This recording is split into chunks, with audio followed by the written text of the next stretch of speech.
ठीक है, so let's begin with this. आ जाओ यार, फटाफट से सब कुछ शेयर कर दो, वीडियो को लाइक कर देना। सेमीकंडक्टर का वन शॉट इलेक्ट्रॉनिक डिवाइसेस क्या होती है? ऐसी डिवाइसेस जिनका जो एक्शन है वो कंट्रोल फ्लो ऑफ इलेक्ट्रॉन पे होता है। मतलब यार देखो, कंडक्टर हमने पढ़े, कंडक्टर के अंदर इलेक्ट्रॉन के फ्लो को कंट्रोल नहीं कर सकते, लेकिन जो हमारे सेमीकंडक्टर है ना, सेमीकंडक्टर के अंदर हम इलेक्ट्रॉन के फ्लो को कंट्रोल कर सकते हैं। दी डिवाइसेस जिसके अंदर इलेक्ट्रॉन के फ्लो को कंट्रोल किया जा सकता है, that is called semiconductor devices, और या that is called electronic devices. भाई देखो, any device whose action is based on control flow of electron is called electronic device. There are basically two types of electronic devices. Cathode ray tube, पुराने जमाने की बात। Solid state electronic devices, semiconductor elements होते हैं जैसे silicon, germanium, ये सब कुछ हम यूज करते हैं। इसके अंदर डॉपिंग करते हैं, डॉपिंग करने के बाद एन टाइप और पी टाइप सेमीकंडक्टर बनाते हैं। पी टाइप और एन टाइप सेमीकंडक्टर बनाते हैं। कैथोड रे क्यों नहीं यूज करते हैं? क्योंकि यार इनका साइज बहुत बड़ा होता है, बहुत कॉस्टली होती है, बहुत स्पेस ऑक्यूपाई करते हैं, रिलायबल नहीं है, ज्यादा जल्दी खराब हो जाती है, इसलिए हम ये यूज नहीं करते। कैथोड रे ट्यूब्स नहीं यूज करते। हम कौन सी यूज करते हैं? Solid state electronic devices use करते हैं। सॉलिड स्टेट इलेक्ट्रॉनिक डिवाइसेस का मतलब है सेमीकंडक्टर एलिमेंट्स। तो भाई अब यहां से क्लासिफिकेशन ऑफ मटेरियल की बात करूंगा। There are basically three types of material: conductor, insulator and semiconductor. Conductor, इनकी रेजिस्टिविटी बहुत ज्यादा होती है, सॉरी कंडक्टिविटी बहुत ज्यादा होती है, कंडक्टिविटी ज्यादा होती है, कंडक्टर्स की रेजिस्टिविटी लो होती है। इंसुलेटर की देखो, कंडक्टर में these materials have high conductivity and low resistivity, insulator में these material have high resistivity and low conductivity. इनका कंडक्टिविटी लो होता है, देखो नेगेटिव पावर चल रही है। और सेमीकंडक्टर का मॉडरेट रहता है। मॉडरेट का मतलब इनका कंडक्टिविटी और रेजिस्टिविटी इन बिटवीन कंडक्टर और इंसुलेटर लाई करता है, इन बिटवीन कंडक्टर और इंसुलेटर लाई करता है। तो भाई याद रखना, these material have moderate conductivity as compare to the insulator and semiconductor. इसकी पावर 2 से लेके 8 तक, ये -2 से +2 और ये -2 से -8 तक, ये -2 से -8 तक। ठीक है, अब इसके बाद बात करते हैं हमारे pass on the basis of classification of semiconductor. अब कितने तरीके के सेमीकंडक्टर हैं? क्या ये बोल सकते हो भाई? एक बार चैट बॉक्स में यस और नो लिख के बताना। कंडक्टर में इलेक्ट्रॉन के फ्लो को कंट्रोल नहीं कर सकते, लेकिन सेमीकंडक्टर में इलेक्ट्रॉन के फ्लो को कंट्रोल कर सकते हैं। क्या मैंने ये बात सही बोली? एक बार चैट बॉक्स में बता देना। और फिर उसके बाद तीन तरीके के मटेरियल है: कंडक्टर, इंसुलेटर और सेमीकंडक्टर। कंडक्टर जो होते हैं वो उसके अंदर कंडक्टिविटी हाई होती है, इंसुलेटर में बहुत कम होती है, और सेमीकंडक्टर में मॉडरेट रहती है, और सेमीकंडक्टर में मॉडरेट रहती है। ठीक है, बहुत बढ़िया बात। अब इसके बाद classification of semiconductor on the basis of chemical composition. यार बहुत इंपॉर्टेंट है, केमिकल कॉम्पोजिशन के बेसिस पे सेमीकंडक्टर दो तरीके से डिफरेंशिएट किए जाते हैं। एक होता है एलिमेंटल और दूसरा होता है कंपाउंड। एलिमेंटल सेमीकंडक्टर मतलब जो सिंगल एलिमेंट से बना होता है। ग्रुप 14 एलिमेंट इसका आंसर है, सिलिकॉन और जर्मेनियम इसको बोल देते हैं। ग्रुप 14 इसका आंसर है, जिसको हम सिलिकॉन और जर्मेनियम के नाम से जानते हैं। और कंपाउंड सेमीकंडक्टर की बात करूं, ये होते हैं इनऑर्गेनिक और ऑर्गेनिक। इनऑर्गेनिक की बात करूं तो gallium arsenic, indium phosphate. Organic मतलब बेंजीन वगैरह से मिलकर बने पॉलीएनिलीन एंड पॉलीथायोफीन, पॉलीएनिलीन और पॉलीथायोफीन। और आपको बता दूं, ये जो ग्रुप 14 एलिमेंट है, इनका इलेक्ट्रॉनिक कॉन्फ़िगरेशन 284 होगा। इसके पास 4 वैलेंस इलेक्ट्रॉन होते हैं और ये 4 कोवेलेंट बॉन्ड बनाता है। इसके पास 4 वैलेंस इलेक्ट्रॉन होते हैं और ये 4 कोवेलेंट बॉन्ड बनाता है। तो भाई क्लियर है ना? एलिमेंटल में सिलिकॉन और जर्मेनियम, कंपाउंड में इनऑर्गेनिक में gallium arsenic, indium phosphate, organic में पॉलीएनिलीन पॉलीथायोफीन। बहुत बढ़िया बात। ठीक है भाई, दो तरीके के semiconductor on the basis of chemical composition. Paper में पूछा जाएगा what are the different types of semiconductor, तो आप लिखोगे on the basis of chemical composition there are 2, elemental और compound. On the basis of nature of charge carriers, nature of charge carriers के basis पे दो तरीके के सेमीकंडक्टर होते हैं। एक होता है इंट्रिंसिक और दूसरा होता है एक्सट्रिंसिक। अब इंट्रिंसिक सेमीकंडक्टर क्या होता है? जो प्योर होता है, जिसके अंदर कोई इंप्योरिटी नहीं होती। अगर इंप्योरिटी होगी तो नामात्र इंप्योरिटी होगी। जो इंप्योरिटी होगी वो नामात्र इंप्योरिटी होगी, और ये नामात्र इंप्योरिटी का मतलब है the pure semiconductor with impurity less than 1 part in million. Million में 1 पार्ट की इंप्योरिटी होगी, उसको क्या बोलेंगे? Intrinsic semiconductor. और ऐसा सेमीकंडक्टर जिसके अंदर इंप्योरिटी मतलब दूसरे एटम्स डाले जाएंगे, उसको बोलेंगे extrinsic semiconductor. I want answer. ये हम डॉपिंग क्यों करते हैं? ये हम डॉपिंग क्यों करते हैं? Why this doping is done? Why this doping is done? क्यों डॉपिंग करते हैं? Extrinsic semiconductor the impure semiconductor added by some impurity, अगर जिसके अंदर इंप्योरिटी डाली जाती है to increase the conductivity. I have given the answer. हम क्यों करते हैं डॉपिंग? जो प्योर होते हैं वो इंट्रिंसिक होते हैं, जो इम्प्योर होते हैं वो एक्सट्रिंसिक होते हैं। एक्सट्रिंसिक के अंदर इंप्योरिटी डाली जाती है, क्यों डाली जाती है? So as to increase the conductivity, so as to increase the conductivity, उनकी कंडक्टिविटी को बढ़ाने के लिए। अब यार हमें क्या है, कंडक्टिविटी हमारे हाथ में, हम जितना डॉपिंग करेंगे उतनी ज्यादा conductivity. Yes, to increase the conductivity doping is done. ठीक है, दो तरीके की classification on the basis of chemical composition to elemental compound, on the basis of nature of charge carriers, extrinsic और intrinsic, extrinsic or intrinsic. Now this is, here is the valence band model of intrinsic semiconductor. Here is the valence band model of intrinsic semiconductor. क्या होता है यार, intrinsic एक pure semiconductor है, इसके अंदर चार इसके वैलेंस बैंड वैलेंस इलेक्ट्रॉन होते हैं और इसके पास चार कोवेलेंट बॉन्ड बनने की शक्ति होती है। The valency of pure semiconductor is 4 and it form 4 covalent bonds with neighboring silicon atom। अपने आसपास वाले सिलिकॉन एटम के साथ 4 बॉन्ड बनाई जाती है। लो टेम्परेचर पे it behaves like a insulator. देखो ये स्ट्रक्चर इसका लो टेम्परेचर पे, ये स्ट्रक्चर इसका हाई टेम्परेचर पे। लो टेम्परेचर पे इसकी कोई बॉन्ड नहीं टूटेगी, अगर कोई बॉन्ड नहीं टूटेगी तो कोई भी इलेक्ट्रॉन का फ्लो नहीं होगा, अगर कोई भी इलेक्ट्रॉन का फ्लो नहीं होगा तो ये एक इंसुलेटर की तरह बिहेव करेगा, ये एक इंसुलेटर की तरह बिहेव करेगा। At low temperature there is no flow of electron, क्योंकि वहां पे कोई भी कोवेलेंट बॉन्ड नहीं टूटेगी। अगर कोई भी कोवेलेंट बॉन्ड नहीं टूट रही है तो लो टेम्परेचर पे ये इंसुलेटर की तरह बिहेव करता है। लेकिन आप जैसे ही टेम्परेचर बढ़ाओगे, टेम्परेचर बढ़ाने से कोवेलेंट बॉन्ड टूटनी शुरू हो जाएगी और कोवेलेंट बॉन्ड के टूटते ही यहां पे इलेक्ट्रॉन और होल पेयर क्रिएट हो जाएंगे। पहली बात बता रहा हूं, जितने बॉन्ड टूटेंगे उतने इलेक्ट्रॉन होल पेयर क्रिएट होंगे, जितने इलेक्ट्रॉन आते हैं उतने ही होल्स आते हैं, जितने इलेक्ट्रॉन आते हैं उतने ही होल्स आते हैं। ठीक है, तो भाई यहां से हमने क्या करा, भाई इसके अंदर इसको हीट करा, हीट करने के बाद बॉन्ड टूटी, बॉन्ड टूटने के बाद इलेक्ट्रॉन और होल पेयर जनरेट होंगे और इसकी कंडक्टिविटी इंक्रीज होगी।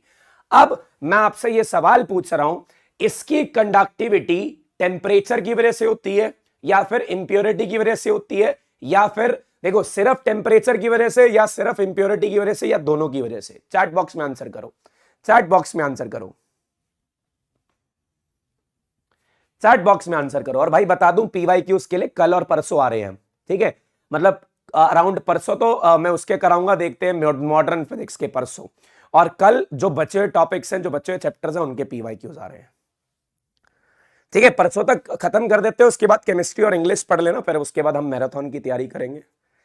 नहीं भाई नहीं, यहां पे कंडक्टिविटी टेम्परेचर की वजह से है। इंट्रिंसिक सेमीकंडक्टर में इंप्योरिटी का कोई रोल नहीं होता, इंप्योरिटी का कोई रोल नहीं होता मेरे भाई, यहां पे इंप्योरिटी का कोई रोल नहीं है, क्योंकि ये एक प्योर सेमीकंडक्टर है। प्योर सेमीकंडक्टर के अंदर इंप्योरिटी नहीं डलती है, यहां पे कंडक्टिविटी सिर्फ टेम्परेचर की वजह से होती है, यहां पे कंडक्टिविटी सिर्फ टेम्परेचर की वजह से होती है। It is just because of temperature, it is just because of temperature.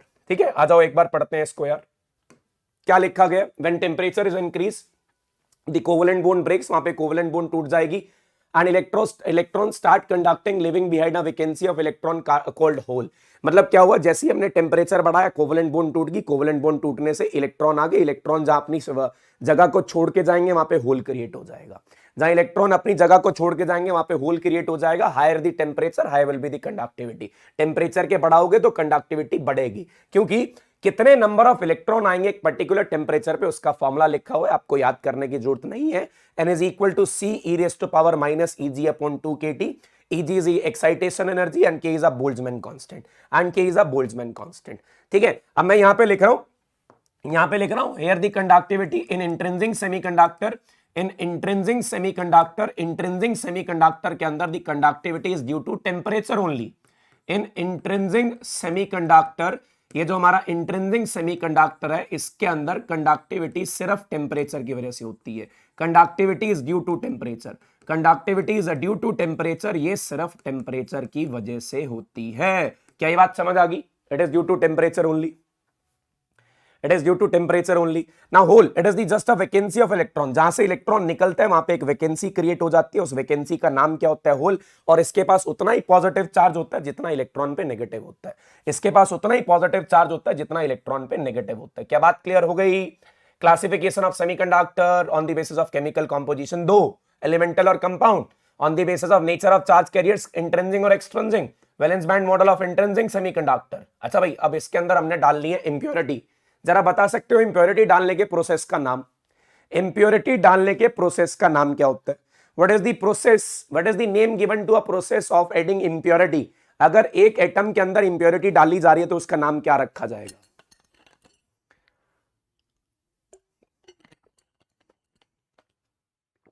बढ़िया बात, बहुत बढ़िया।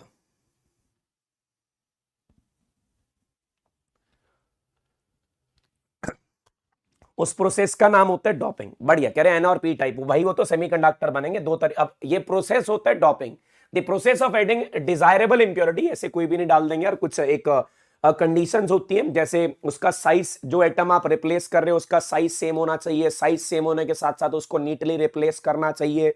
तो क्या बोल रहे हैं?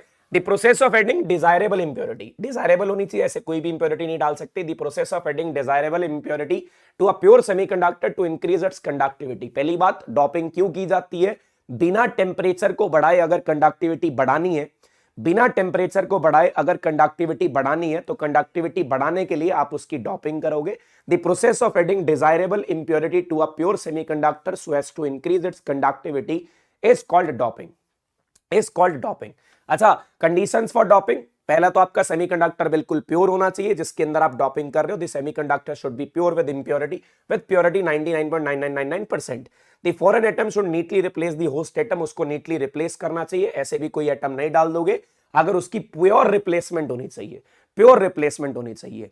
एक बात बताओ, एक बार बताओ, फटाफट से बताओ जल्दी से एक बार चैट बॉक्स के अंदर भाई, अगर जो हमारा प्योर सेमीकंडक्टर है वो कौन से ग्रुप को बिलोंग करता है?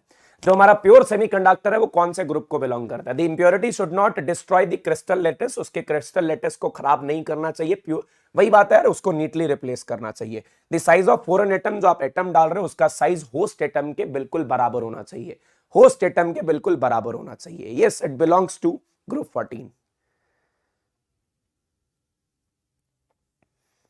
Yes, it's belong to group 14। कोई एक बच्चा बोल रहा है सर गलत है। क्या गलत है मेरे भाई, क्या गलत है? तुझे क्या लग रहा है क्या गलत है? भाई ये जो प्योर सेमीकंडक्टर है ग्रुप 14 को बिलोंग करता है, ये जो प्योर सेमीकंडक्टर है ये ग्रुप 14 को बिलोंग करता है, ध्यान रखना, ठीक है। नाउ टाइप्स ऑफ डोपेंट्स, कितने तरीके की इंप्योरिटी हम डाल सकते हैं? देखो यार, वो खुद ग्रुप 14 का है, उसके आसपास की जो इंप्योरिटी है ना वही उसके अंदर डाल सकते हैं। अब ग्रुप 13 के पास कौन है, ग्रुप 14 के पास कौन है? ग्रुप 13 और ग्रुप 15 है, ग्रुप 13 और ग्रुप 15 है, तो इसके अंदर दो इंप्योरिटी डल सकती है, या तो ग्रुप 13 की डलेंगी या ग्रुप 15 की डलेंगी, ठीक है, ठीक है। अब ग्रुप 13 की डल रही है तो उसका नाम है ट्राइवेलेंट इंप्योरिटी, अब ग्रुप 15 की डल रही है तो इसका मतलब है पेंटावेलेंट इंप्योरिटी डलेगी, ग्रुप 15 का नाम है पेंटावेलेंट डलेगी। तो भाई दो तरीके की इंप्योरिटी होती है, एक ट्राइवेलेंट एक पेंटावेलेंट, एक ट्राइवेलेंट एक पेंटावेलेंट, ठीक है। तो भाई the elements belongs to group trivalent dopants की बात कर रहा हूं, ट्राइवेलेंट डोपेंट्स ये ग्रुप 13 को बिलोंग करते हैं, इनकी वैलेंसी 3 होती है, ये 3 इट हैज 3 फ्री इलेक्ट्रॉन, इनके पास 3 फ्री इलेक्ट्रॉन होते हैं। इसका एग्जांपल है एल्यूमिनियम और बोरॉन, एल्यूमिनियम और बोरॉन। और ये कौन सा सेमीकंडक्टर बनाती है? ये बनाती है पी टाइप सेमीकंडक्टर। पेंटावेलेंट की बात करता हूं, these semiconductor, these elements belong to group 15, ये ग्रुप 15 को बिलोंग करते हैं, इनके पास 5 फ्री इलेक्ट्रॉन है, अगर ये 5 फ्री इलेक्ट्रॉन है, इसका एग्जांपल फास्फोरस है, और ये एन टाइप सेमीकंडक्टर बनाते हैं, ठीक है। चलिए Ishan Khanna ji, thank you so much. और ये कौन सा सेमीकंडक्टर बनाते हैं? एन टाइप सेमीकंडक्टर बनाते हैं। भाई साहब याद रखो, ये बहुत इंपॉर्टेंट है। अब प्रोसेस ऑफ डॉपिंग क्या करेंगे? एक एटम लेंगे, खींच के बाहर निकाल लेंगे और उसकी जगह दूसरा एटम डाल देंगे, ऐसे नहीं करना। हमने क्या करना है भाई, डॉपिंग कैसे की जाती है? By bombarding. ऐसे लेंगे, एक फॉरेन एटम लेंगे, उठा के बहुत तेजी से उसको फेंक देंगे ताकि वो उसको निकाल के खुद उसकी जगह पे बैठ जाए, ठीक है। When is marathon coming? It's coming on 28 Feb for physics, planning for chemistry marathon also. अगर मेरे को टीचर मिल गया तो मैं केमिस्ट्री मैराथन भी आपके लिए लेके आऊंगा जरूर, नहीं मिला तो मैं प्रॉमिस नहीं करता हूं यार, हाँ ठीक है। फिजिक्स और मैथमेटिक्स मेरे हाथ में, we are coming for chemistry, sorry physics and that maths marathon, ये मेरे हाथ में यार, मेरे को आते हैं दोनों सब्जेक्ट, टेंशन ना लो, इतने बढ़िया तरीके से मैराथन करा देंगे, पेपर में जाके हंसोगे भाई। सीबीएसई यही क्वेश्चन मिले थे, हमारे को तो आते हैं, ठीक है। तो भाई क्या बोल रहा हूं भाई, बम्बार्डिंग अ फॉरेन एटम, आपने एक फॉरेन एटम उठा के सीधा उसके अंदर फेंक देना ताकि वो उसको नीटली रिप्लेस कर जाए। By bombarding a foreign atom ion on a pure semiconductor and foreign atom is implanted in a pure semiconductor, वो उसके अंदर इम्प्लांट हो जाएगा, वो उसके अंदर इम्प्लांट हो जाएगा। ईशान खन्ना का super chat of 20, thank you. The impurity is added by heating the pure semiconductor to molten state. आपने करना क्या? प्योर सेमीकंडक्टर को मोल्टन स्टेट में हीट करना है, और मोल्टन स्टेट में हीट करने के बाद, मोल्टन स्टेट में हीट करने के बाद उसके अंदर इंप्योरिटी ऐड करनी है। मोल्टन स्टेट में जब उसको एक पिंगली हुई स्टेट में ले आओगे तब जाके उसके अंदर इंप्योरिटी ऐड करनी है। चले नहीं आगे, रेडी हो फिर? वैलेंस बैंड मॉडल आएगा एन टाइप और पी टाइप का, जल्दी से आ जाओ। एक बार चैट बॉक्स में थोड़ा सा थम्स अप दे दो, बता दो यार। देखो क्या क्या पढ़ लिया हमने अभी, बता दिया क्या होते हैं इलेक्ट्रॉनिक डिवाइसेस, कितने तरीके के मटेरियल होते हैं, उसके बाद क्लासिफिकेशन ऑफ सेमीकंडक्टर दो बेसिस पे हुआ, on the basis of charge carrier और on the basis of kind of nature of charge, sorry nature of charge carriers, और क्या था दूसरा, कंपोजिशन। वैलेंस बैंड मॉडल बनाया इंट्रिंसिक का, डॉपिंग करी, कितने टाइप की डॉपिंग होती है, प्रोसेस ऑफ डॉपिंग बताया, प्रोसेस ऑफ डॉपिंग बता दिया। ठीक है, लाइक करने के लिए यार थोड़ा सा मन कर रहा हो तो कर दो, नहीं कर रहा तो कोई दिक्कत नहीं है। आ जाओ भाई, वैलेंस बैंड मॉडल। फिर अब वैलेंस बैंड मॉडल की बात करते हैं, किसका है valence band model? N type semiconductor का।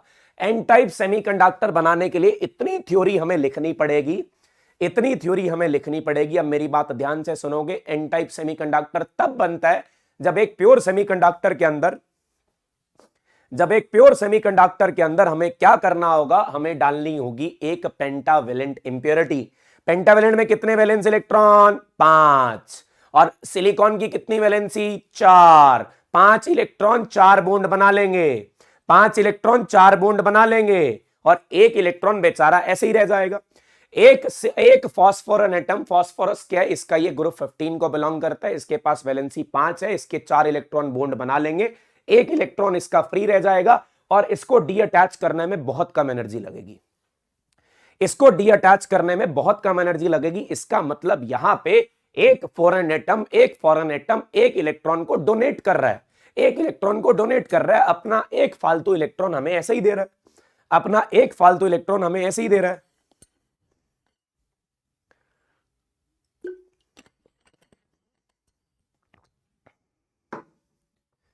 ठीक है, तो भाई ध्यान रखना भाई, मैं इसका नाम रख रहा हूं डोनर टाइप इंप्योरिटी। क्यों ये डोनर टाइप इंप्योरिटी है भाई? ये डोनर टाइप इंप्योरिटी इसलिए क्योंकि यहां पे इलेक्ट्रॉन डोनेट किए जा रहे हैं, यहां पे इंप्योरिटी आपको इलेक्ट्रॉन दे रही है। एक इंप्योरिटी एटम एक इलेक्ट्रॉन देंगे, दो इंप्योरिटी एटम दो इलेक्ट्रॉन देंगे। जितनी ज्यादा इंप्योरिटी एटम उतने ज्यादा इलेक्ट्रॉन, जितने ज्यादा इंप्योरिटी एटम उतने ज्यादा इलेक्ट्रॉन। ठीक है, अब मेरी बात ध्यान से सुनेंगे। मैं आपसे ये सवाल पूछ रहा हूं, बताओ इंट्रिंसिक सेमीकंडक्टर में, I am asking intrinsic semiconductor में किसका नंबर ज्यादा होता है, इलेक्ट्रॉन्स का या होल्स का? इलेक्ट्रॉन्स का या होल्स का?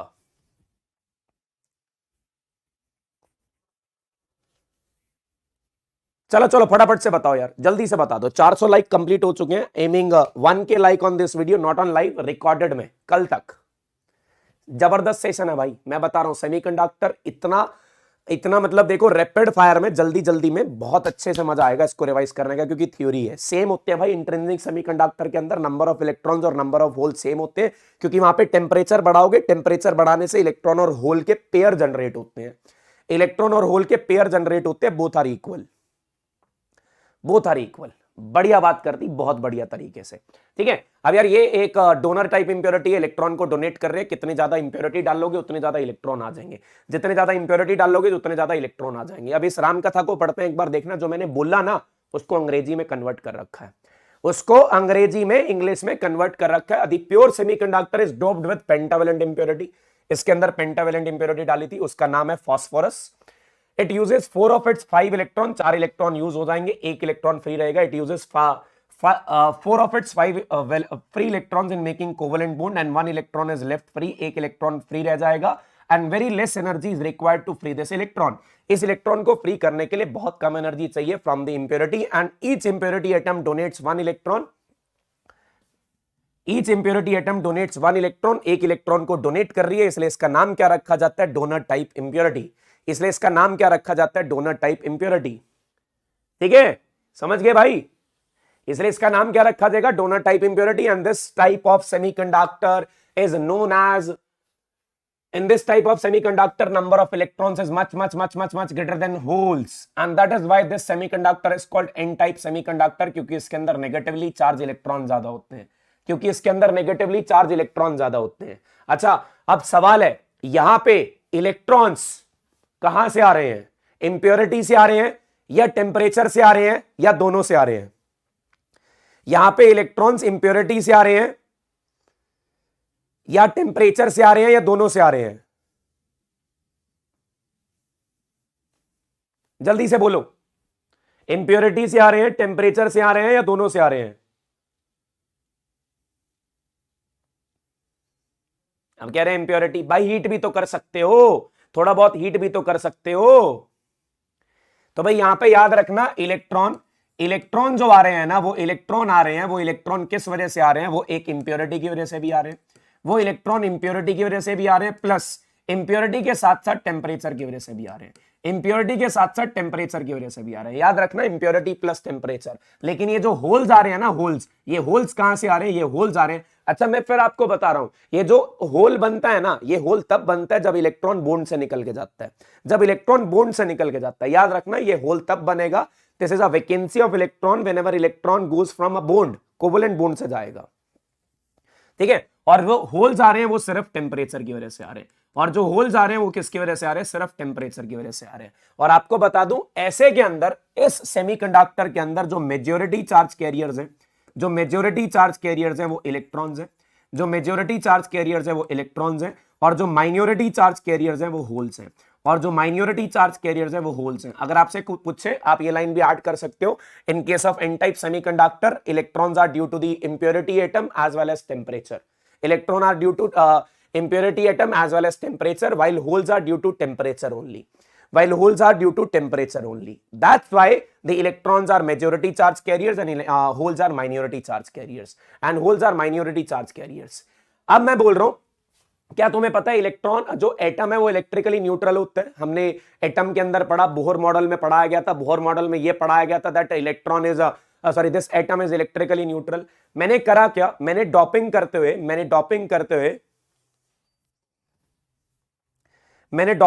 हुए क्या करा, एक एटम को दूसरे एटम से रिप्लेस करा, एक एटम को दूसरे एटम से रिप्लेस करा, न्यूट्रल चीज को न्यूट्रल से चेंज करा।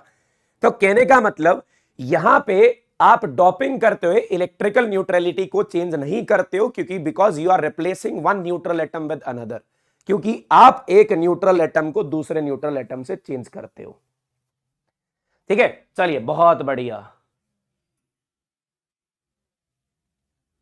तो क्या बोल रहा हूं इसके अंदर, ध्यान रखना, doping does not effect the neutrality of atom because one neutral atom is replaced by another neutral atom. Because एक न्यूट्रल एटम दूसरे न्यूट्रल एटम से रिप्लेस हो गया था, तो ये इसकी न्यूट्रलिटी को चेंज नहीं कर रहे हैं। Let's go for the valence band model of P type semiconductor. अब ये जो बीच में बोल रहे हैं ना, सर आप राधिका क्लासेस की टी शर्ट में अच्छे लगते हो, सर आप ये अनअकैडमी पे चले गए, भाई तुम्हें विशाल सर से मतलब होना चाहिए, whether I am teaching on any other, मतलब ठीक है मैं राधिका क्लासेस पे बहुत टाइम से पढ़ा रहा हूं, अगर एक आधा लेक्चर वहां भी लिया है तो तुम्हारे को क्या मेरी कोई वैल्यू नहीं है क्या? नहीं सर, हमें हमें कुछ नहीं है, आपको पढ़ाओ जो, मतलब कुछ भी बोलना है यार, ठीक है। आ जाओ फिर, वापस आ जाओ। केमिस्ट्री कहां से करें भाई? देखो अगर मैं टीचर अरेंज कर पाया तो ठीक है, लेकिन बाकी मुझे अब फिर देखते, चलो इधर आ जाओ। Valence band model of P type semiconductor, valence band model of P type semiconductor. तुम्हें पता है पी टाइप सेमीकंडक्टर के अंदर, पी टाइप सेमीकंडक्टर के अंदर हमें कौन सा डोपेंट एटम डालना पड़ता है? हमें डालना पड़ता है इसके अंदर ग्रुप 13 का, और ग्रुप 13 की वैलेंसी कितनी होती है? 3। और ग्रुप 13 की वैलेंसी कितनी होती है? 3। बहुत ध्यान से सुनना यार, ये चैप्टर बहुत लेंथी है यार, 1 घंटे में ना हुआ तो, क्योंकि बहुत सारा थ्योरेटिकल पोर्शन है, थ्योरेटिकल पोर्शन साथ साथ चीजें समझानी भी है, साथ साथ चीजें समझानी भी है, ठीक है। क्या बोल रहा हूं यहां से बहुत ध्यान से सुनेगा। अब सुनिएगा, इसके अंदर क्या बोला जा रहा है, ट्राइवेलेंट इंप्योरिटी डाली जा रही है, ट्राइवेलेंट इंप्योरिटी डालने के बाद इसकी वैलेंसी 3 है, ये 3 कोवेलेंट बॉन्ड बना लेती है, एक कोवेलेंट बॉन्ड का इलेक्ट्रॉन हमारा खाली रह जाता है। अब ये खाली इलेक्ट्रॉन फ्री स्पेस में जाने से, देखो मैं फिर बता रहा हूं, इस खाली इलेक्ट्रॉन को फ्री स्पेस में जाने के लिए ज्यादा एनर्जी नहीं चाहिए होगी, बहुत छोटी सी एनर्जी प्रोवाइड करने के बाद ये इस फ्री स्पेस में चला जाएगा और यहां पे होल क्रिएट होगा। अब यहां होल क्यों क्रिएट हो रहा है? क्योंकि जब हमने एटम को यहां पे भेजा था तो ये बॉन्ड बनी हुई थी, अब ये बॉन्ड से निकल के इलेक्ट्रॉन आ रहा है, और जब इलेक्ट्रॉन बॉन्ड से निकल के आता है तो वहां पे होल क्रिएट होता है, जब इलेक्ट्रॉन बॉन्ड से निकल के आता है तो वहां पे होल क्रिएट होता है। अब मुझे एक बात बताओ, ये इलेक्ट्रॉन को एक्सेप्ट कर रहा है, ये जो इंप्योरिटी एटम है ये इलेक्ट्रॉन को एक्सेप्ट कर रहा है, ये इलेक्ट्रॉन को डोनेट कर रहा है, ये इलेक्ट्रॉन को एक्सेप्ट कर रहा है, ये इलेक्ट्रॉन को डोनेट कर रहा है?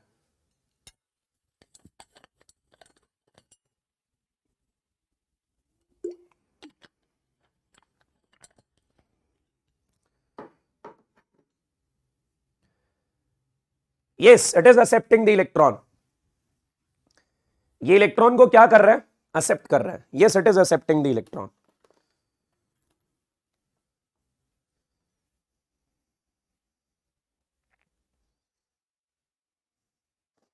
अगर ये इलेक्ट्रॉन को एक्सेप्ट कर रहा है ना तो इस इंप्योरिटी का नाम होगा, इस इंप्योरिटी का नाम होगा एक्सेप्टर टाइप इंप्योरिटी।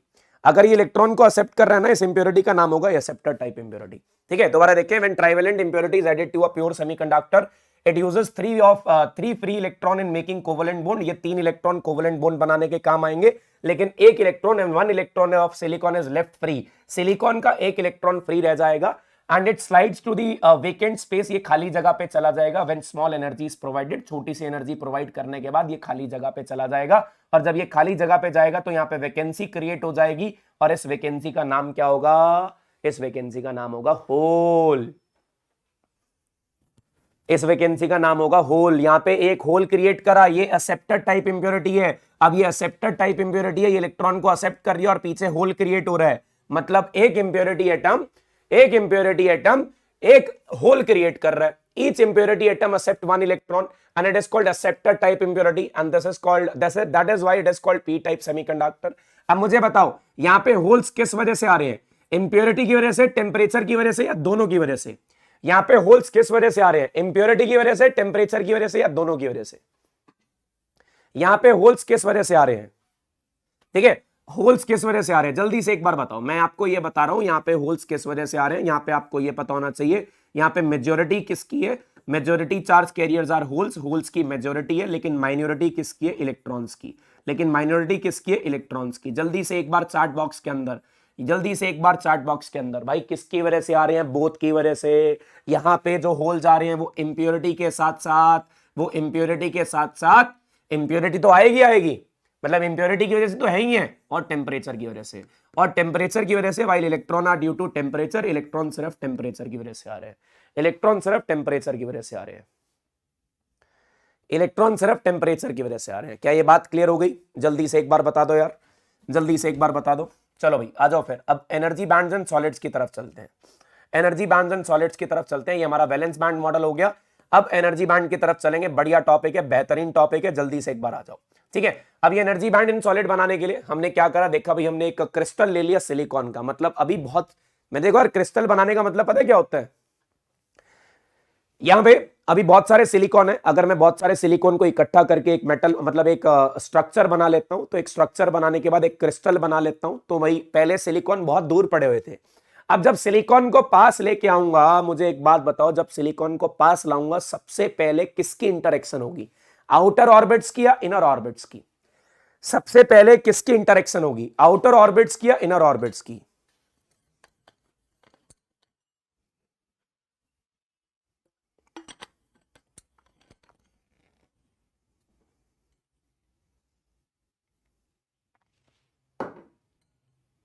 यस, बहुत बढ़िया।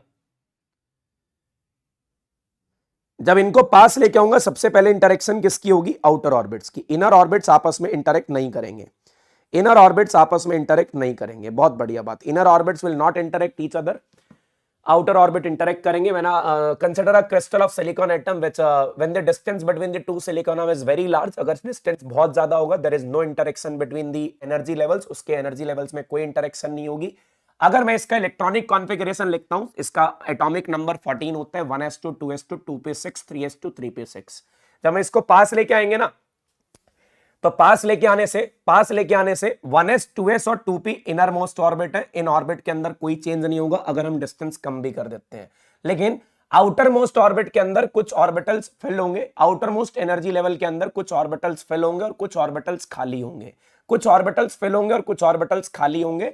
इनके अंदर मॉडिफिकेशन होगा क्योंकि आउटर मोस्ट के अंदर इंटरेक्शन होता है। देखो यार, पास लेके आ रहे हो ना, तो पास लेने के आने के बाद आउटर मोस्ट के अंदर इंटरेक्शन होगा, आउटर मोस्ट के अंदर इंटरेक्शन होगा। जब आउटर मोस्ट के अंदर इंटरेक्शन होगा तो कुछ जो फील्ड होंगे वो नीचे आ जाएंगे, जो कुछ फील्ड होंगे वो एक जगह आके नीचे इकट्ठे हो जाएंगे, और जो ऑर्बिटल्स खाली होंगे वो ऊपर चले जाएंगे, और जो ऑर्बिटल्स खाली होंगे वो ऊपर चले जाएंगे। अब मैं आपको एनर्जी लेवल की ये बताता हूं भी, ये एनर्जी वैलेंस बैंड और कंडक्शन बैंड क्या होता है, ये एनर्जी बैंड क्या होता है। ठीक है, अगर एक छोटे से स्पेस में बहुत सारे ऑर्बिटल्स इकट्ठे हो जाते हैं, that is called energy band. और ऐसा बैंड जो लोअर इन एनर्जी है और इलेक्ट्रॉन से फिल्ड है उसका नाम है वैलेंस बैंड। और ऐसा ऐसा बैंड जहां पे इलेक्ट्रॉन्स नहीं है और वो हायर इन एनर्जी है, that is called conduction band, उसको कंडक्शन बैंड बोलते हैं। और इनके बीच में जो गैप होता है that is called energy gap, जहां पे बहुत सारे ऑर्बिटल्स इकट्ठे हो जाते हैं, that is called energy band, उसको हम एनर्जी बैंड के नाम से जानते हैं।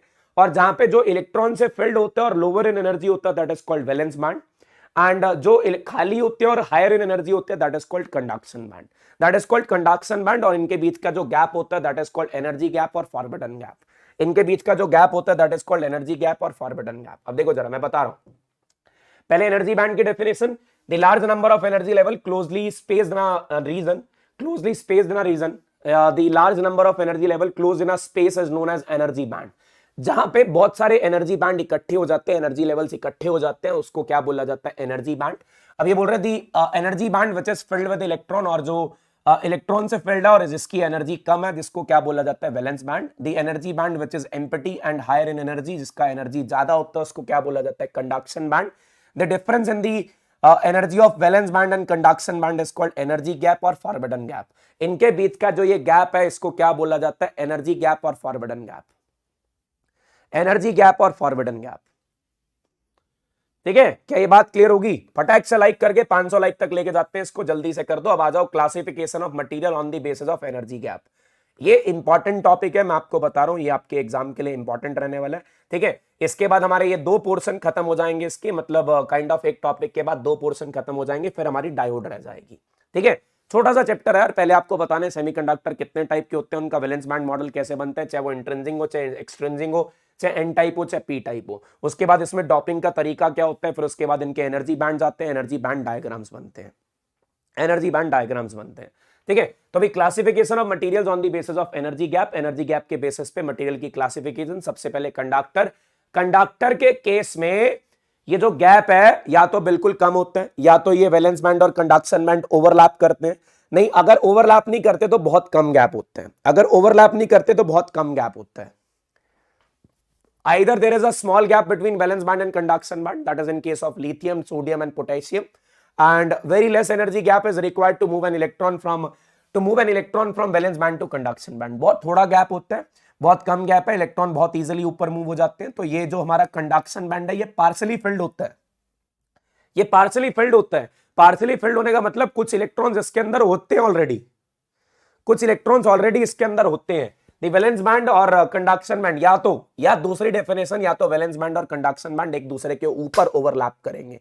और ये ओवरलैप किस केस में करते हैं, बेरिलियम, मैग्नीशियम और जिंक के अंदर, बेरिलियम, मैग्नीशियम और जिंक के अंदर, बेरिलियम, मैग्नीशियम और जिंक के अंदर। अरे क्या मतलब, तुम्हारे को यार अकल वक्कल है क्या नहीं है यार? चल तेरे को टाइमर में नहीं, हम तेरे को चैनल से ही हटा देते हैं।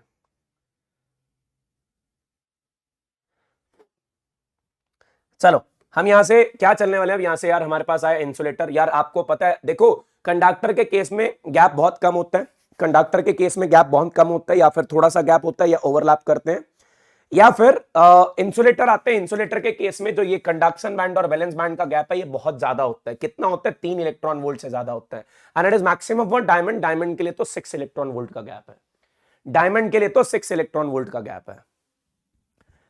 ठीक है, तो मैं आपको क्या बता रहा हूं, there is a large energy gap between valence band and conduction band. Valence band और कंडक्शन बैंड का गैप बहुत ज्यादा होगा, 3 इलेक्ट्रॉन वोल्ट से ज्यादा होगा। Higher energy is required to transfer the electron from valence band to conduction band. यहां से यहां तक भेजने के लिए बहुत ज्यादा एनर्जी लगेगी, और ये डायमंड के लिए तो 6 इलेक्ट्रॉन वोल्ट से ज्यादा है। अगर आपसे पूछा जाए, केस स्टडी में क्वेश्चन आ रहा है बहुत सारे पेपरों में, भाई ऐसा मटेरियल बताओ जिसका एनर्जी गैप 3 इलेक्ट्रॉन वोल्ट से ज्यादा है, आंसर इज इंसुलेटर। ये तक नहीं लिख के आ रहे बच्चे, ठीक है, ये तक नहीं लिख के आ रहे बच्चे, ध्यान रखना इसके अंदर। ठीक है, अब इसके बाद आता है semiconductor. The energy gap between valence band and conduction band is less than 3 electron volt. Semiconductor में 3 इलेक्ट्रॉन वोल्ट से कम होता है। The energy is provided when energy is provided, very few electron will jump from valence band to conduction band। जब energy देंगे तो कुछ electron ऊपर चले जाते हैं, कुछ इलेक्ट्रॉन ऊपर चले जाते हैं, लेकिन सारे नहीं जाते हैं, ध्यान रखना, सारे नहीं जाते हैं, ध्यान रखना। ठीक है, अब मैं आपसे क्या बोल रहा हूं, भाई ऐसे दो मटेरियल जिनका एनर्जी गैप आपको याद रखना, दैट इज सिलिकॉन और जर्मेनियम। सिलिकॉन का 1.17 इलेक्ट्रॉन वोल्ट और जर्मेनियम का 0.74 इलेक्ट्रॉन वोल्ट, और जर्मेनियम का 0.74 इलेक्ट्रॉन वोल्ट। ठीक है, क्या बातें क्लियर है भाई? जल्दी से एक बार बता दो चैट बॉक्स के अंदर।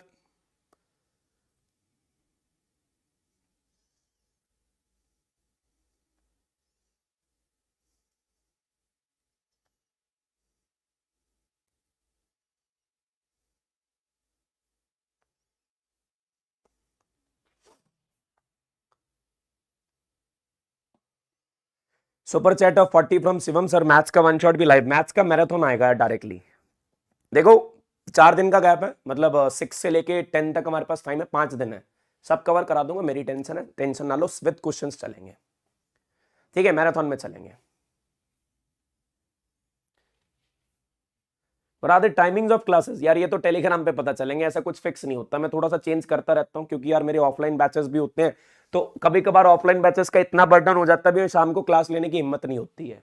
ठीक है, तो भाई इसलिए मैं थोड़ा सा चेंज करता रहता हूँ। मैराथन में मैंने तो बोल दिया ऑफलाइन वालों को, भाई तुम लोग यहीं ऑनलाइन में ही पढ़ोगे हमारे साथ। ठीक है,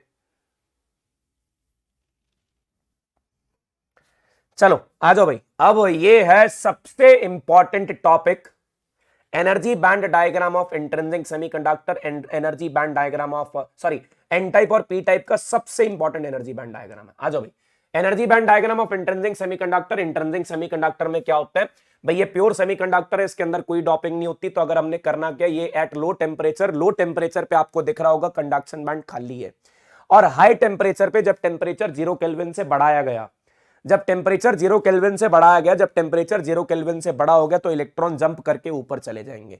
तो यहां पे कंडक्टिविटी किस वजह से होती है, just because of temperature. If there is no temperature it will behave like a insulator, if there is a temperature it will behave like a conductor.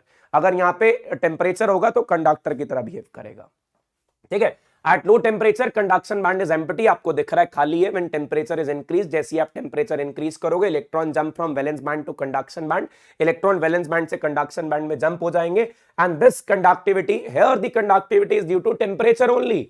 यहां पे कंडक्टिविटी सिर्फ टेम्परेचर की वजह से है, सिर्फ टेम्परेचर की वजह से है। The number of electrons in the conduction band, कितने इलेक्ट्रॉन बॉन्ड छोड़ के ऊपर जाएंगे टी टेम्परेचर पे, ऑलरेडी फॉर्मूला बता दिया, n is equal to C E raise to power minus Eg upon 2 kT, and Eg is known as excitation energy and K is known as Boltzmann constant, K is known as Boltzmann constant.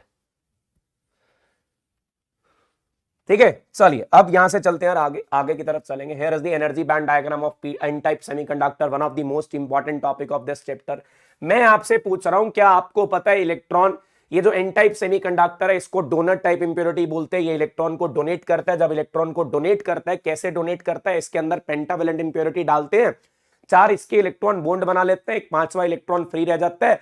उस 5वें electron को कम energy चाहिए होती है, इसलिए उस donor type electron को कम energy चाहिए होती है, इसलिए उसका डोनर एनर्जी लेवल नीचे लाई करता है, कंडक्शन बैंड से नीचे लाई करता है, कंडक्शन बैंड से नीचे लाई करता है। तो क्या लिख रहे हो, when pure semiconductor is doped with pentavalent impurity, जब आप इसके अंदर पेंटावेलेंट इंप्योरिटी डालोगे, 4 electron are used in making covalent bond, 4 इसकी बॉन्ड बन जाएंगी, 1 electron is left free, 1 electron रह जाएगा, and 1 impurity atom donates 1 electron, एक इंप्योरिटी एटम 1 इलेक्ट्रॉन को डोनेट करेगा, और बहुत कम एनर्जी रिक्वायर्ड होगी। कितनी एनर्जी चाहिए, 0.01 इलेक्ट्रॉन वोल्ट की एनर्जी चाहिए इस इलेक्ट्रॉन को डी अटैच करने के लिए, इस इलेक्ट्रॉन को डी अटैच करने के लिए, या इस इलेक्ट्रॉन को फ्री करने के लिए। Hence donor energy level lie just below the conduction band, वो कंडक्शन बैंड के नीचे लाई करेगा, वो कंडक्शन बैंड के नीचे लाई करेगा।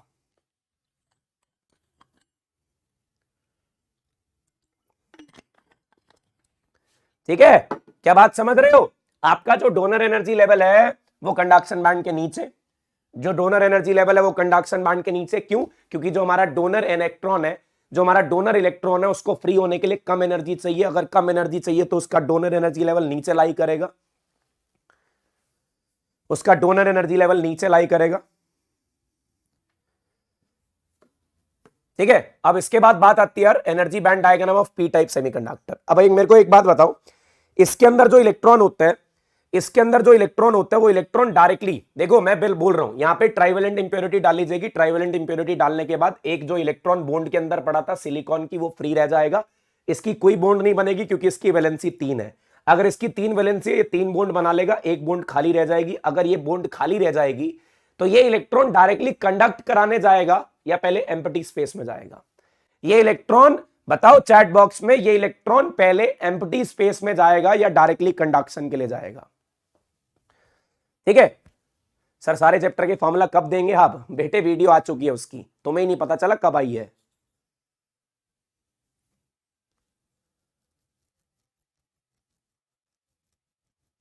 सर 12th में जाने से लिए कौन से बेसिक मैथ्स के दोबारा रिवाइज करें? ये वीडियो आपको चैनल पे मिल जाएगा।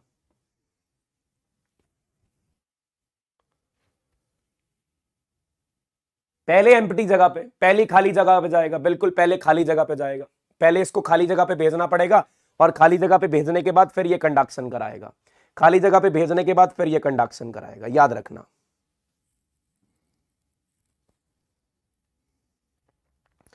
ठीक है, क्या बोल रहा हूं? When pure semiconductor is doped with trivalent impurity, its valence electron is used in making covalent bond and one free electron.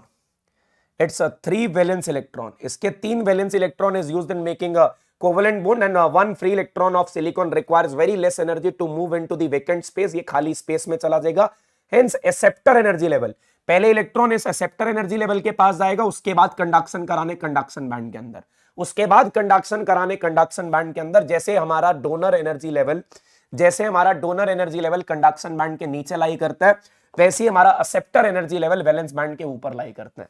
वैसे ही हमारा acceptor energy level valence band के ऊपर लाई करता है।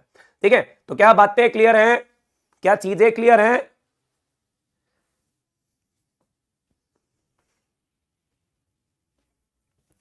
ठीक है भाई, देखो कहां लाई करेगा, कंडक्शन बैंड वैलेंस, सॉरी, ये जो हमारा डोनर एनर्जी लेवल है वो कंडक्शन बैंड के नीचे, जो हमारा एक्सेप्टर एनर्जी लेवल है वो वैलेंस बैंड के ऊपर, वो वैलेंस बैंड के ऊपर लाई करेगा, वो वैलेंस बैंड के ऊपर लाई करेगा। Let's go for the mobility of electrons. भाई अभी तक बढ़िया से समझ आ गया, मतलब ऑलमोस्ट हमारा ये 70% चैप्टर कंप्लीट हो गया, 30% बची है डायोड।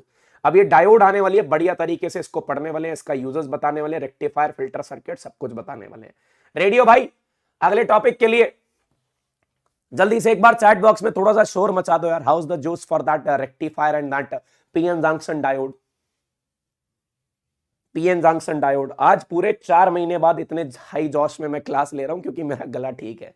4 महीने में यार सफर कर रहा था, वो 4 महीने बहुत क्रिटिकल रहे मेरे लिए। बच्चे लगातार कमेंट कर रहे थे सर का क्लास ले लो, लेकिन मैं ले नहीं पा रहा था, अपने अंदर से हो रहा था यार बच्चों का नुकसान हो रहा है। फिर भी मैंने गले खराब में जितनी भी वन शॉट डाली, सारा गला खराब, मतलब ऐसी आवाज में डाली भी, मैं भी अब बोलता हूँ मैं बंदा मैं ही था ये जो बोल रहा हूँ। ठीक है, तो भाई तुम्हारे जोश ने वो वन शॉट डलवाए हैं। अब मुझे पता था यार इस बार चैनल नहीं चलेगा क्योंकि मैंने मेहनत नहीं की है। मेहनत ना करने का रीजन भाई मेरी हेल्थ इश्यूज थे। ठीक है, 4-5 महीने गला खराब रहा। अब ये भी ठीक कैसे हुआ? वो भी मेडिसिन से नहीं हुआ है। ठीक है, मैं बता रहा हूं, 5 महीने लगातार इतनी गोलियां से, मतलब वो जो तो मेडिसिन होते हैं इतने भर के, लगभग दिन की 20-25 गोलियां मैंने खाई है, फिर भी ठीक नहीं हुआ। अब ठीक कैसे हुआ ये राज है। ठीक है, चलो थैंक यू सो मच तुम्हारे सपोर्ट के लिए।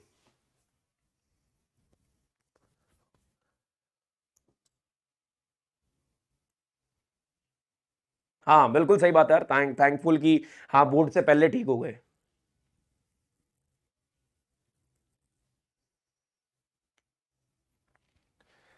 ठीक है, आओ भाई अब इसके बाद चलते हैं यार energy band diagram of P type semiconductor हमारा हो गया। मोबिलिटी सिंपल सी डेफिनेशन है, drift velocity per unit electric field. इसका यूनिट रहेगा, देखो ड्रिफ्ट वेलोसिटी का metre per second, electric field का volt per metre. So this will be metre square per volt per second, metre square per volt per second. ठीक है, metre square per volt per second. अब यहाँ क्या बोल रहा हूं, the mobility of electron is due to the conduction, sorry in the conduction band is more. हाँ भाई मुझे मेरी एक बात बताना, मैं बोल रहा हूं वैलेंस बैंड से इलेक्ट्रॉन निकलेगा कंडक्शन बैंड में, वैलेंस बैंड में इलेक्ट्रॉन बॉन्ड के अंदर पड़ा है, कंडक्शन बैंड में बॉन्ड से निकल के जाता है। तो कंडक्शन बैंड वाला इलेक्ट्रॉन ज्यादा फ्री होता है, कंडक्शन बैंड वाला इलेक्ट्रॉन फ्रीली चल रहा होता है, अगर वो फ्रीली चल रहा होता है तो मतलब उसकी वेलोसिटी ज्यादा है, अगर उसकी वेलोसिटी ज्यादा है मतलब उसकी मोबिलिटी ज्यादा है। तो मोबिलिटी ऑफ इलेक्ट्रॉन किसमें ज्यादा होती है? कंडक्शन बैंड में ज्यादा होती है as compare to the valence band. The mobility of electron is more in conduction band as compare to the mobility of electron in the valence band. As compare to the mobility of electron in valence band, electron in the conduction band are free. Conduction band के अंदर electron free होते हैं, valence band में bond के अंदर पड़े होते हैं। ठीक है, वैलेंस बैंड में बॉन्ड के अंदर पड़े होते हैं। चलो भी आ जाओ एक बार। अब यार कंडक्टिविटी ऑफ सेमीकंडक्टर, अच्छा जैसे कंडक्ट मेटल्स होते हैं ना, मेटल्स के अंदर सिर्फ इलेक्ट्रॉन्स होते हैं, लेकिन सेमीकंडक्टर के अंदर इलेक्ट्रॉन के साथ साथ होल होते हैं। यहाँ पे जो करंट होगा वो इलेक्ट्रॉन करंट और होल करंट मिला के होगा। आपने करंट और ड्रिफ्ट वेलोसिटी का रिलेशन पढ़ा होगा, that I is equal to NeAVD। तो यहाँ पे जो इलेक्ट्रॉन का करंट होगा NeAVD। NeAVD यूज कर रखे, number density of electron, velocity of electron, number density of hole, velocity of holes. अगर टोटल करंट निकालना है तो इनको ऐड कर दिया, ऐड करने के बाद ये कॉमन आ गया, ये बचा। According to Ohm's law V is equal to IR होता है। I निकालना हो तो V बाय R करेंगे, R का formula rho L by A होता है, R का formula rho L by A होता है। तो मैंने इसको रो L बाय A रखा, इसको मैंने R को रो L बाय A रखा। रो L बाय A रखने के बाद L से L कैंसिल हो गया, A ऊपर चला गया, फिर A से A कैंसिल हो गया, E बाय रो आ गया। इस E को नीचे डिवाइड कर दिया, इस E को नीचे डिवाइड करने के बाद 1 बाय रो बचा। ये 1 बाय रो किसके बराबर होता है? Conductivity, because reciprocal of resistivity is known as conductivity. Reciprocal of resistivity is known as conductivity. इसकी डेरिवेशन कम आती है लेकिन आने के चांसेस हैं। लेकिन मैं इस इलेक्ट्रिक फील्ड को अंदर मल्टीप्लाई कर देता हूं। जब मैंने इस इलेक्ट्रिक फील्ड को अंदर मल्टीप्लाई करा, क्या आप बता सकते हो वेलोसिटी अपॉन इलेक्ट्रिक फील्ड क्या होता है? What is velocity upon electric field?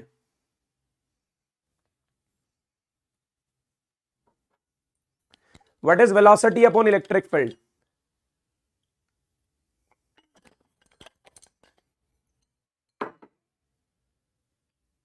Sir अगर ड्रिफ्ट वेलोसिटी हुई तो करंट भी होगा, कॉमन सेंस है, इलेक्ट्रॉन चलेंगे तो करंट देंगे।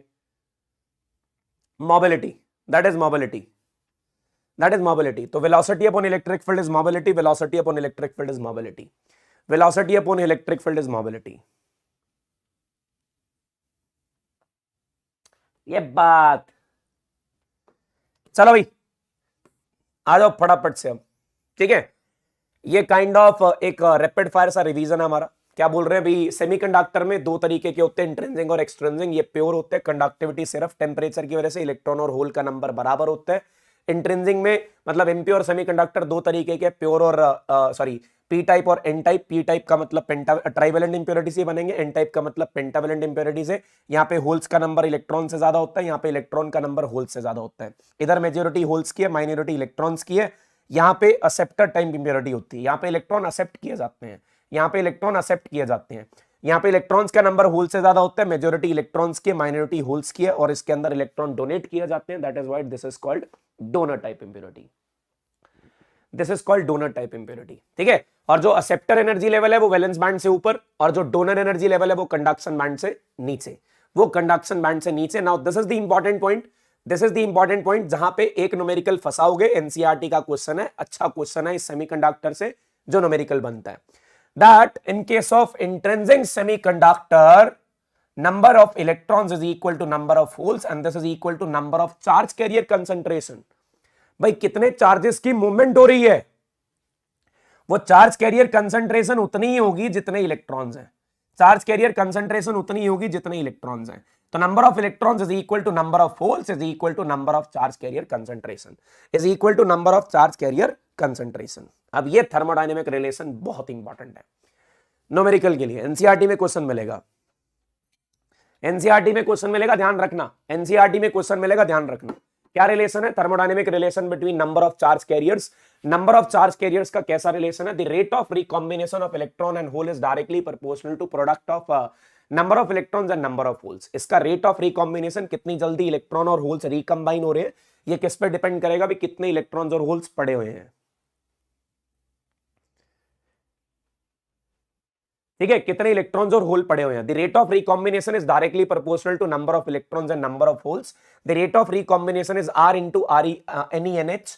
ये प्रोपोर्शनलिटी का साइन हटा के R आया, R is known as recombination constant, इसको रिकॉम्बिनेशन कांस्टेंट बोलते हैं।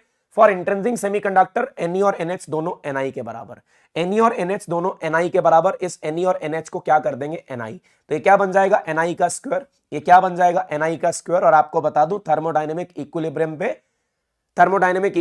पे the rate of recombination R equal.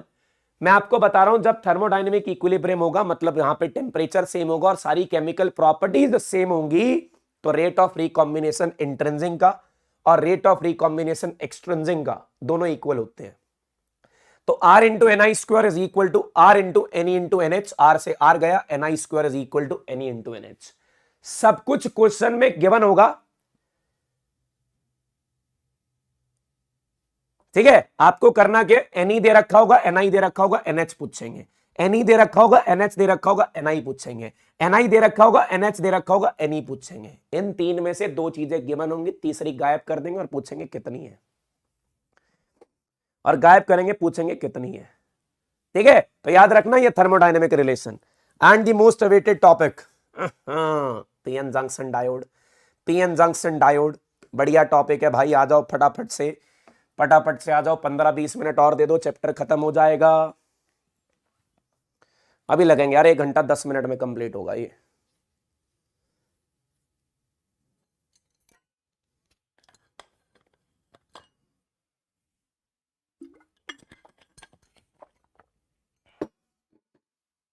चलो भी आओ भी, अनबायस्ड पीएन जंक्शन।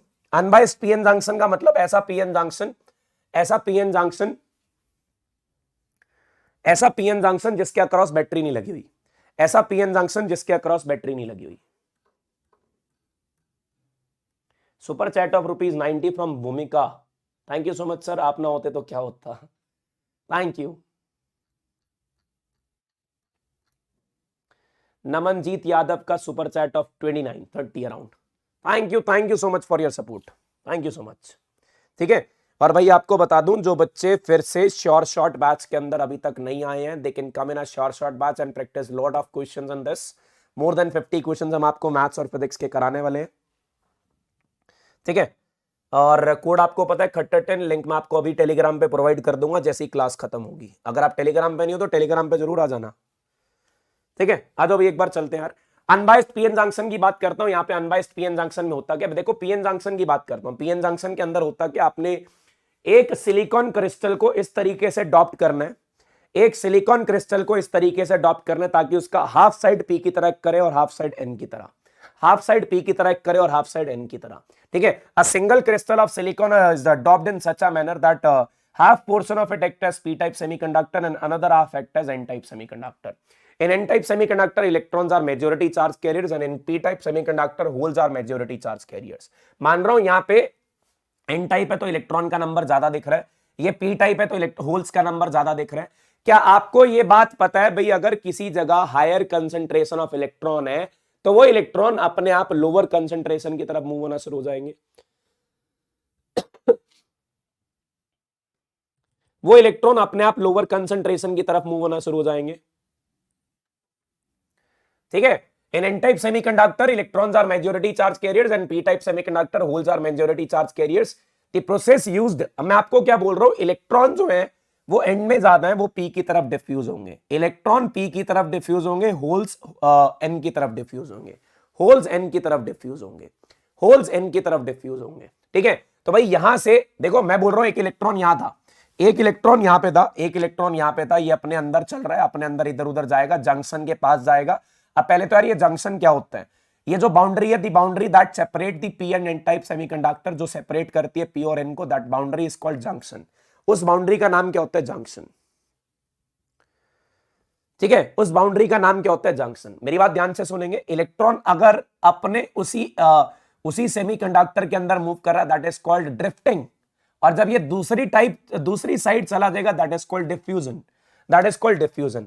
सभी लिखेंगे ऐसे कौन से दो प्रोसेस हैं जो पीएन जंक्शन बनाते हैं, ऐसे कौन से दो प्रोसेस हैं जो पीएन जंक्शन बनाते हैं, the processes which forms PN junction, ऐसे कौन से दो प्रोसेस हैं जो पीएन जंक्शन को बनाते हैं। थैंक यू रिनी, मतलब जो भी बच्चा ये स्पैम कर रहा है व्हाइट बोर्ड से देखना शुरू किया था, थैंक यू सो मच।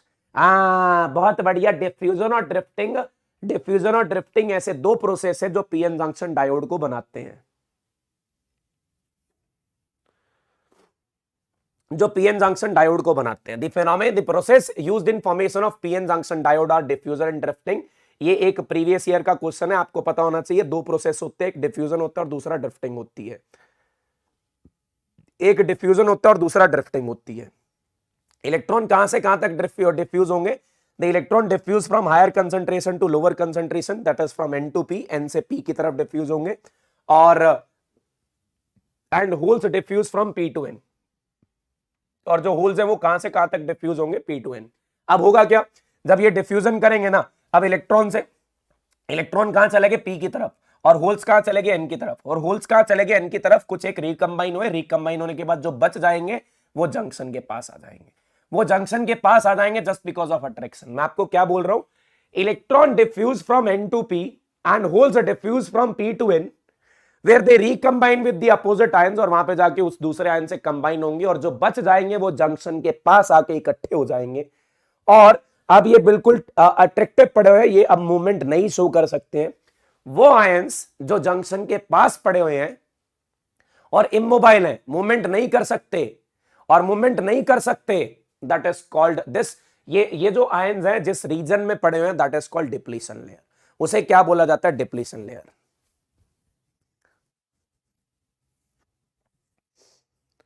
ठीक है, एक बच्चा बोल रहा है 500 लाइक कंप्लीट हो गए। भाई 600 होने वाले हैं भाई, तू अपना रिफ्रेश जल्दी कर ले।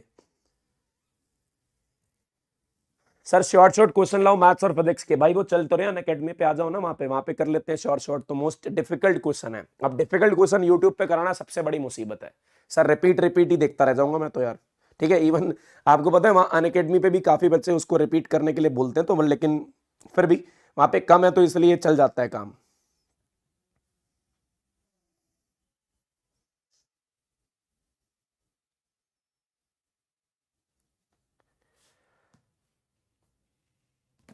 आधे घंटे में भाई 10 मिनट की बात रहेगी बस। अब तो क्या बोल रहा हूं, डिप्लीशन लेयर क्या होती है? The accumulation, the small layer. Depletion layer क्या होती है? वो लेयर है जिसके अंदर क्या पड़े हुए हैं, जिसके अंदर which is depleted of free charges. इसके अंदर फ्री चार्जेस नहीं है, और इसके अंदर सिर्फ ऐसे आयन है जो मूव नहीं कर सकते, इमोबाइल आयंस है।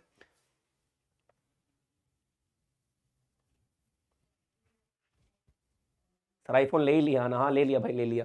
ठीक है चलो, the small layer around the junction which are depleted of free charge carriers. ये वो लेयर है जहां पे फ्री चार्जेस नहीं है, जहां पे फ्री चार्जेस नहीं है, इमोबाइल आयंस है, इसके called depletion layer. The small layer around the junction which is depleted of free charge carriers. ये फ्री चार्ज, इसके अंदर फ्री चार्जेस नहीं है, इसके अंदर इमोबाइल आयंस है, इसको क्या बोला जाता है? Depletion layer.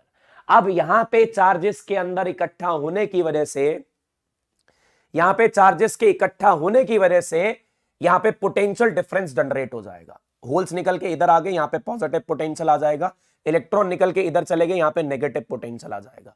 तो मैं ये बोल रहा हूं पी टाइप के पास नेगेटिव पोटेंशियल आएगा, एन टाइप के पास पॉजिटिव पोटेंशियल आएगा। और अगर आपको पता हो भी पोटेंशियल डिफरेंस या फिर इलेक्ट्रिक फील्ड की वैल्यू पॉजिटिव से नेगेटिव होती है, इलेक्ट्रिक फील्ड की वैल्यू पॉजिटिव से नेगेटिव होती है। डेफिनेशन प्रॉपर याद होनी चाहिए। The small layer around the junction which is depleted of free charge carriers and carry only immobile ions is called a depletion layer. The accumulation of positive charge in the n side and negative charge in the p side, and the negative charge in the p side creates a potential barrier. ये potential barrier create करेगा। क्यों barrier create करेगा? क्योंकि ये further diffusion को रोकता है। अब इसके बाद diffusion नहीं होगी। The accumulation of positive charge in the n side and negative charge in the p side around the junction stops the further diffusion. ये diffusion को रोक देगा and creates a barrier, and this barrier is called potential barrier. और इसे क्या बोला जाता है? potential barrier. इसे क्या बोला जाता है? potential barrier.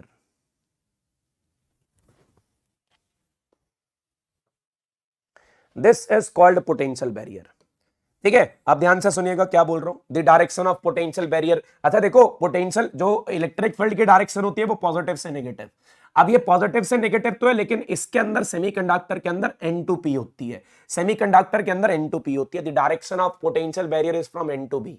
बैरियर फील्ड क्या होती है?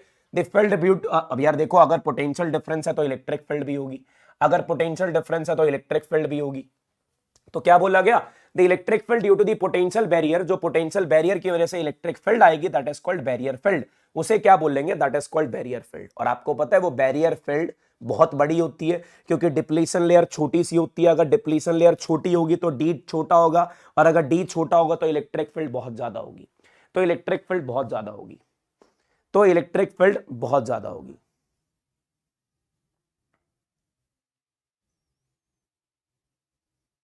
सर से एलईडी करना है क्या यार? वैसे तो डिलीटेड है, वो नहीं करना है।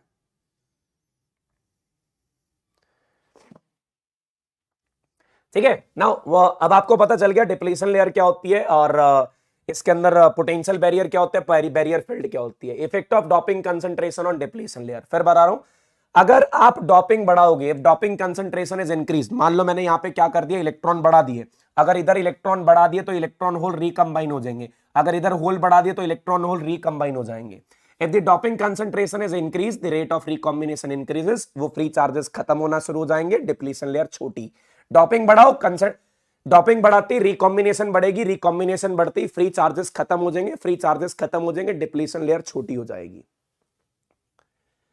डिप्लीशन लेयर छोटी हो जाएगी। If the doping concentration is decrease, अगर डोपिंग को कम कर दिया, रेट ऑफ रिकॉम्बिनेशन कम हो जाएगा और फ्री चार्जेस बढ़ जाएंगे, और फ्री चार्जेस बढ़ गए तो डिप्लीशन लेयर इंक्रीज। सवाल पूछा जाएगा, अगर डोपिंग कम करी, डोपिंग कम करने से रिकॉम्बिनेशन कम, रिकॉम्बिनेशन कम होंगे तो डिप्लीशन लेयर बढ़ जाएगी, क्योंकि फ्री आयंस बढ़ जाएंगे। अगर डोपिंग कंसंट्रेशन बढ़ा दी, डोपिंग कंसंट्रेशन बढ़ाने से रिकॉम्बिनेशन बढ़ेगी, और अगर रिकॉम्बिनेशन बढ़ी तो जनाब ये रिकंबाइन होंगे और फ्री आयंस खत्म होके, फ्री आयंस खत्म होके डिप्लीशन लेयर को छोटा कर देंगे। ठीक है, डिप्लीशन लेयर को छोटा कर देंगे। आ जाओ भाई आगे। अब आगे इसका symbol of P N junction, एक ट्राइंगल होगा और एक स्ट्रेट लाइन होगी। ये triangle represent P side and straight line represent N side, and straight line represent N side. अब चलते हैं इसकी बाइसिंग पे। बाइसिंग दो तरीके से की जाती है। पहली आती है फॉरवर्ड बाइसिंग। फॉरवर्ड बाइसिंग का मतलब when positive terminal of battery is connected to P side and negative is connected to the N side, and negative is connected to the n side, the pn junction is said to be forward bias। उस time पे pn junction को forward bias बोला जाएगा। अब देखो यार, जो आपका अप्लाइड वोल्टेज है ना, जो आपका अप्लाइड वोल्टेज है वो पॉजिटिव से नेगेटिव होता है। अप्लाइड वोल्टेज कहां से कहां तक होता है, पॉजिटिव से नेगेटिव। और जो बैरियर वोल्टेज है वो N2P होता है, और जो बैरियर वोल्टेज है वो N2P होता है। Both are in opposite direction, both are in opposite direction, दोनों का अपोजिट डायरेक्शन चल रहा है। तो मैं क्या बोल रहा हूं, if positive terminal of battery is connected to the p side and negative is connected to the n side, the pn junction is said to be forward bias। positive p से connected है, negative n से connected है, pn junction forward bias हो गया। यहां पे applied voltage और barrier voltage opposite direction में, तो यहां पे बैरियर कम होगा क्योंकि ये बैटरी इसको कम करेगी। अब बैरियर कम होगा तो एनर्जी बैरियर डिक्रीज होगा, मतलब रेजिस्टेंस कम हो गया। और अगर रेजिस्टेंस कम हुआ तो मेजॉरिटी चार्जेस मूव करेंगे, मेजॉरिटी चार्जेस मूव करेंगे तो मिली एम्पियर में करंट आएगा। और अगर मेजॉरिटी चार्जेस मूव करना शुरू हो गए तो इसका मतलब फ्री आयंस अपने में खत्म होना शुरू हो जाएंगे, फ्री आयंस खत्म होना शुरू हो जाएंगे। और अगर फ्री आयंस खत्म होंगे तो डिप्लीशन लेयर खत्म होना शुरू हो जाएगी, डिप्लीशन लेयर कम होना शुरू हो जाएगी। बैरियर घटेगा, रेजिस्टेंस घटेगा, करंट मेजॉरिटी की वजह से आएगा, करंट मेजॉरिटी की वजह से आएगा, डिप्लीशन लेयर छोटी होगी, डिप्लीशन लेयर छोटी होगी, डिप्लीशन लेयर छोटी होगी। ठीक है, अब इसके बाद reverse biasing, when positive terminal of battery is connected to N side and negative is connected to P side. If positive terminal of battery is connected to N side and negative is connected to P side, the diode is said to be reverse bias. इसके अंदर battery का potential और barrier potential दोनों same direction में। अगर ये दोनों same direction में तो भाई इसका एनर्जी बैरियर बढ़ने वाला है। यहां पे एनर्जी बैरियर बढ़ेगा तो majority charge carriers moves away from the junction. अब मेजॉरिटी चार्जेस को रेजिस्टेंस ज्यादा मिला, और अगर रेजिस्टेंस ज्यादा मिला तो वो जंक्शन को क्रॉस नहीं कर सकते, तो वो जंक्शन को क्रॉस नहीं कर सकते। They can not cross the junction, वो जंक्शन को क्रॉस नहीं कर सकते। The current is due to the flow of minority charge carriers. यहाँ पे मेजॉरिटी चार्जेस मूव नहीं करते हैं, यहाँ पे माइनॉरिटी चार्जेस मूव करते हैं। तो यहाँ पे जो करंट होगा वो माइक्रो एम्पियर में होगा, यहाँ पे जो करंट होगा वो माइक्रो एम्पियर में होगा। Now will go for the characteristics of forward biasing. Forward biasing में रेजिस्टेंस कम होता है, रिवर्स बाइसिंग में रेजिस्टेंस ज्यादा होता है, रिवर्स बाइसिंग में रेजिस्टेंस ज्यादा होता है। Now here is the characteristics. यहां पे हमने करा क्या, एक बैटरी लगाई, positive terminal is connected to P side, negative is connected to N side. यहां पे एक रियोस्टाट लगा हुआ है। रियोस्टाट का मतलब ये वेरिएबल रेजिस्टेंस है, वेरिएबल रेजिस्टेंस वोल्टेज को चेंज करता है। यहाँ पे मिली एमीटर लगा रखे हैं क्योंकि करंट ज्यादा होता है, मेजॉरिटी चार्जेस के मूव करने की वजह से आता है। सिलिकॉन का बैरियर 0.7 और जर्मेनियम का बैरियर 0.3। याद रखना होगा, सिलिकॉन का बैरियर 0.7, जर्मेनियम का बैरियर 0.3। ठीक है, अब क्या देखा भाई, देखो पहले तो जब तक बैरियर खत्म नहीं होगा तो करंट नहीं आएगा, जब तक बैरियर खत्म नहीं होगा तब तक करंट नहीं आएगा। हमने क्या करा, वोल्टेज को बढ़ाया, हमने क्या करा, वोल्टेज को बढ़ाया, वोल्टेज को लेके 0.7 तक। इनिशियली तो वोल्टेज बहुत कम, मतलब करंट बहुत कम था। जब तक हमारी नी वोल्टेज नहीं आ जाती, जब तक हमारी नी वोल्टेज नहीं आ जाती, नी वोल्टेज के ना आने की वजह से यहां पे करंट बहुत कम होगा। क्या बोल रहा हूं, नी वोल्टेज तक करंट बहुत कम रहेगा, नी वोल्टेज तक करंट बहुत कम रहेगा, ऑलमोस्ट नेग्लिजिबल होगा। उसके बाद एक्सपोनेंशियली इंक्रीज हो जाएगा क्योंकि बैरियर खत्म हो गया, क्योंकि बैरियर खत्म हो गया। ठीक है, क्या बोल रहे हैं, initially the current is very low, पहले करंट बहुत कम होगा। क्यों करंट कम होगा, टिल द अप्लाइड वोल्टेज, जब तक वोल्टेज अप्लाई नहीं करोगे, जब तक वोल्टेज 0.7 सिलिकॉन के लिए नहीं पहुंच जाती और जर्मेनियम के लिए 0.3 नहीं हो जाती, और जर्मेनियम के लिए 0.3 नहीं हो जाती, ठीक है, तब तक करंट बहुत कम रहेगा। और इस वोल्टेज का नाम होता है नी वोल्टेज और कट इन वोल्टेज, इस वोल्टेज का नाम होता है नी वोल्टेज और कट इन वोल्टेज। ठीक है, इसके बाद तो भाई अगर एक बार वोल्टेज यहां तक पहुंच गई ना, अगर एक बार वोल्टेज यहां तक पहुंच जाएगी, उसके बाद तो करंट एकदम इंक्रीज होगा। ये जो नी वोल्टेज है, जिस वोल्टेज के नीचे कोई करंट नहीं होता, जिस वोल्टेज के नीचे मेजॉरिटी चार्ज कैरियर्स मूव नहीं कर सकते, that is called knee voltage. उसे हम नी वोल्टेज के नाम से जानते हैं, उसे हम नी वोल्टेज के नाम से जानते हैं। ठीक है, इसके बाद करंट एकदम रैपिडली इंक्रीज हो जाएगा, rapidly.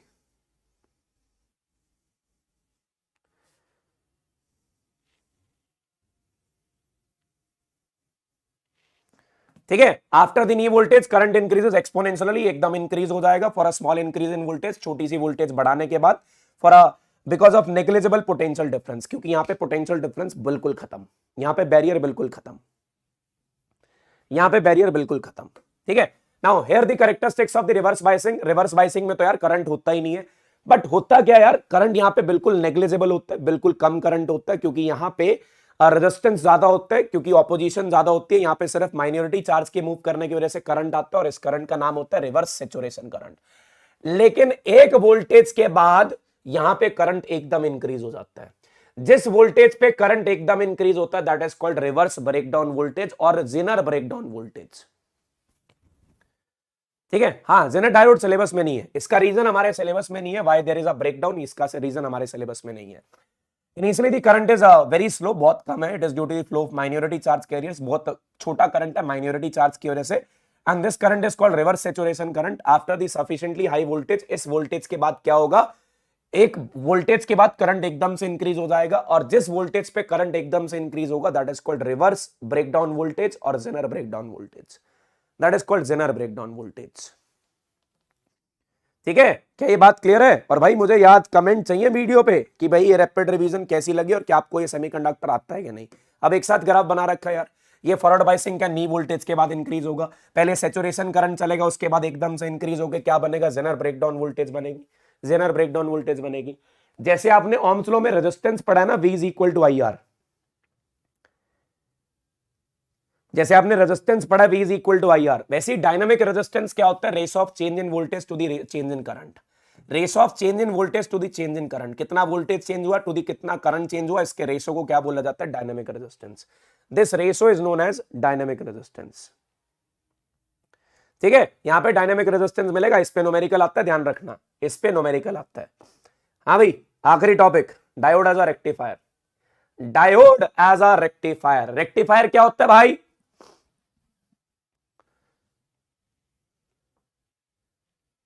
Rectifier is a device used to convert AC into DC, जो अल्टरनेटिंग करंट को डायरेक्ट करंट में कन्वर्ट करता है, that is called a rectifier. The process of converting AC into DC is called rectification, and the device used to convert AC into DC is called rectifier. Rectifier are basically of two types, half wave और full wave.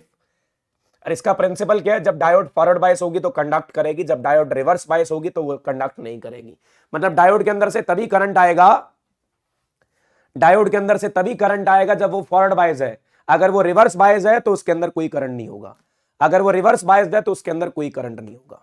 ठीक है, क्या बात clear है? Now here is the half wave rectifier. ये half wave rectifier का बिल्कुल construction principal सब कुछ बताया हुआ है, इसका वर्किंग भी आपको बताएंगे। क्या बोल रहे हैं, हाफ वेव रेक्टिफायर में सबसे पहले ट्रांसफार्मर लगेगा, ये ट्रांसफार्मर के प्राइमरी पे आपको AC देनी होगी, यहां से सेकेंडरी के अंदर वोल्टेज जाएगी, यहां से सेकेंडरी से एक डायोड और एक एंड इज पॉजिटिव, ये वाला एंड पॉजिटिव रहेगा, ये वाला एंड नेगेटिव रहेगा। पॉजिटिव, आपको पता है एसी का मतलब पॉजिटिव नेगेटिव साइकिल्स आती हैं during positive half cycle, and A is positive and B is negative. अगर ये पॉजिटिव है ये नेगेटिव है, ये वाली डायोड आपकी बन जाएगी फॉरवर्ड बायस, क्योंकि higher potential is connected to P and lower is connected to N, and lower is connected to N. ठीक है, during positive half cycle and A is positive and B is negative and diode is forward bias and it will conduct and output is obtained across RL, और output मिलने वाला है during negative half cycle and A is negative. अब जब negative half cycle आएगी तो पलट जाएगा, ये नेगेटिव हो जाएगा, ये पॉजिटिव हो जाएगा, ये नेगेटिव हो जाएगा, ये पॉजिटिव हो जाएगा, और डायोड हो जाएगी रिवर्स बायस्ड, करंट नहीं आएगा। तो भाई फॉरवर्ड बायसिंग में करंट आएगा, पॉजिटिव हाफ साइकिल में करंट आएगा, लेकिन नेगेटिव हाफ साइकिल में कोई करंट नहीं आएगा।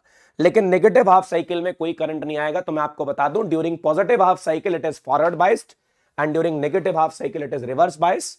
तो करंट कितनी साइकिल्स में आ रहा है, दोनों साइकिल में या एक साइकिल में? करंट कितनी साइकिल्स में आ रहा है, दोनों साइकिल में आ रहा है या एक साइकिल में आ रहा है? जल्दी से चार्ट बॉक्स में बताओ, करंट कितनी साइकिल्स में आ रहा है?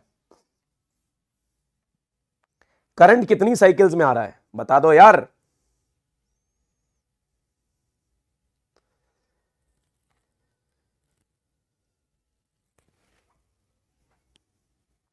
एक में आ रहा है, सिर्फ पॉजिटिव में आ रहा है, नेगेटिव में नहीं आ रहा। पॉजिटिव में आएगा, नेगेटिव में नहीं आएगा। आधी साइकिल्स में करंट आ रहा है और आधी में नहीं आ रहा है, इसलिए इसका नाम रखा हाफ वेव रेक्टिफायर। जब पॉजिटिव हाफ साइकिल आई तो करंट आया, नेगेटिव में नहीं आया, पॉजिटिव में आया, नेगेटिव में नहीं आया। The diode conduct during positive half cycle, hence this is called half wave rectifier. इसको हाफ वेव रेक्टिफायर के नाम से जानते हैं। यहां पे अगर दो वेव कंप्लीट हुई है तो इधर भी दो वेव कंप्लीट हुई है, तो इसमें इनपुट फ्रीक्वेंसी और आउटपुट फ्रीक्वेंसी बराबर रहती है। इसमें इनपुट फ्रीक्वेंसी और आउटपुट फ्रीक्वेंसी बराबर रहती है। भाई एक में आएगा, फॉरवर्ड में आएगा, बैकवर्ड में नहीं आएगा। फॉरवर्ड में मतलब फॉरवर्ड में आएगा और रिवर्स में नहीं आएगा। मतलब पॉजिटिव हाफ साइकिल में करंट आएगा, नेगेटिव हाफ साइकिल में करंट नहीं आएगा। ठीक है, नेगेटिव में नहीं आएगा। अब यार अगला डायग्राम आता है हमारे पास फुल वेव रेक्टिफायर का। अब ये फुल वेव रेक्टिफायर क्या बोलते हैं, इसके अंदर दो डायोड होती है। इसके जहां पे वहां पे दो डायोड थी, पहले ट्रांसफार्मर होगा, प्राइमरी से इनपुट सप्लाई करेंगे, secondary is connected to the two diodes.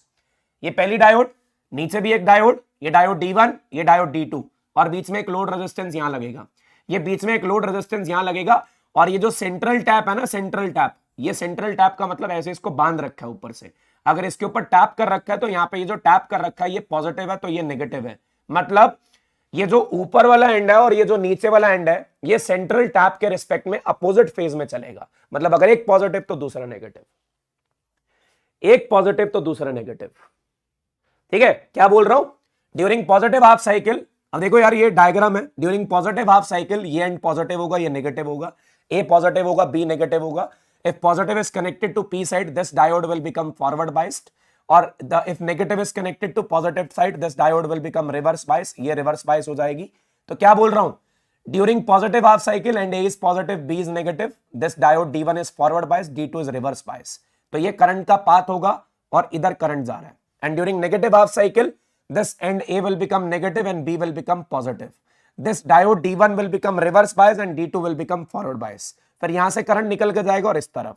अब मुझे बताओ, आपको पॉजिटिव हाफ साइकिल में D1 करंट दे रहा है और नेगेटिव हाफ साइकिल में D2 करंट दे रहा है, और दोनों सिचुएशन में जो हमारा करंट रेजिस्टेंस के अंदर से पास हो रहा है, वो सेम डायरेक्शन में है। जो हमारा करंट रेजिस्टेंस के अंदर से पास हो रहा है वो सेम डायरेक्शन में है। तो कह सकता हूं आउटपुट सेम डायरेक्शन में मिलेगी।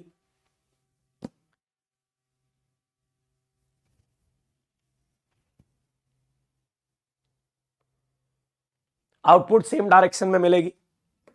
ठीक है, क्या बोल रहा हूं, देखो सिंस आउटपुट, ये जो आउटपुट मिल रही है, अब यहां पे लिखा हुआ है in both the cycles the current across RL, जो आरएल का करंट है वो सेम डायरेक्शन में है। आरएल का करंट सेम डायरेक्शन में, अगर आरएल का करंट सेम डायरेक्शन में तो यहां पे हमारे को यूनि डायरेक्शनल करंट मिलेगा। यूनि डायरेक्शनल करंट का मतलब एक डायरेक्शन में करंट मिलेगा। देखो ये हमारा एक इनपुट, ये आउटपुट आ रहा था, पॉजिटिव में भी उसी साइड करंट, नेगेटिव में भी उसी साइड करंट, पॉजिटिव में भी उसी साइड करंट और नेगेटिव में भी उसी साइड करंट। यहां पे करंट दोनों साइकिल में मिल रहे हैं, यहाँ पे करंट दोनों साइकिल में मिल रहे हैं, इसलिए इसका नाम क्या रखा गया, फुल वेव रेक्टिफायर। और यहाँ पे देखो, यहाँ पे 2 वेव कंप्लीट हुई तो इधर 4 वेव कंप्लीट होगी, मतलब जो हमारी इनपुट फ्रीक्वेंसी है या जो आउटपुट फ्रीक्वेंसी है वो इनपुट से डबल होगी। अगर इधर 100 है, अगर सर इधर 50 है तो इधर 100, मतलब डबल हो जाती है। Output frequency double of input होती है, output frequency double of input होती है। ये पॉइंट बहुत इंपॉर्टेंट है। ये जो हमारे को आउटपुट मिल रही है ये प्योर डीसी नहीं है, ये यूनि डायरेक्शनल है, एक डायरेक्शन में तो है लेकिन पल्स की फॉर्म में है। एक पल्स की फॉर्म में पल्स रिमूव करने के लिए फिल्टर सर्किट लगेंगे। The output obtain from a rectifier is pulsating, pulse की फॉर्म में होंगे, hence filter circuit are used to obtain pure DC. अगर हमें प्योर डीसी चाहिए तो फिल्टर सर्किट चाहिए होंगे।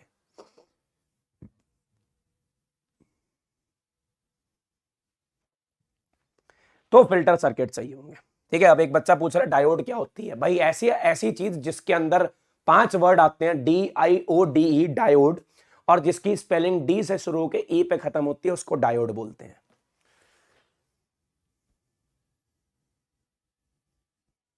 मतलब कुछ भी ना, कुछ भी।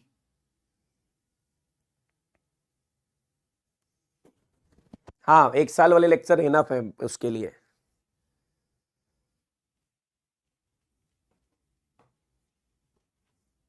ठीक है, चलो सारा कुछ तो वही है यार, सिलेबस थोड़ा पलटा है। आ जाओ भाई फिल्टर सर्किट पे चलते हैं।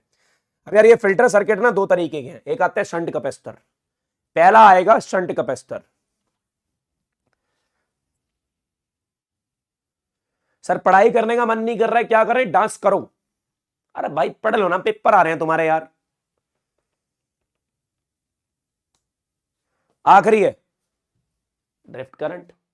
क्या हो जाता है तुम्हारे को बीच में, सेमीकंडक्टर का चलते चलते सीधा ही आप वहां पहुंच जाते हो।